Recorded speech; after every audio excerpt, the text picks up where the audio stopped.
Welcome to this edition of the First Aid Show.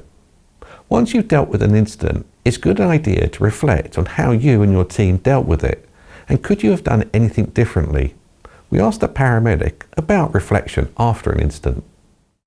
Professionally, you're encouraged to be reflective, and there's no harm in being reflective and running through the job and talking through that job with people that were on scene or even that weren't there on scene, and to be open and admit that you're feeling vulnerable or that didn't sit well with you is really healthy. Long gone are the days where it's swallow it down, just get on with it, pretend you're okay, move on, you're not allowed to show emotion.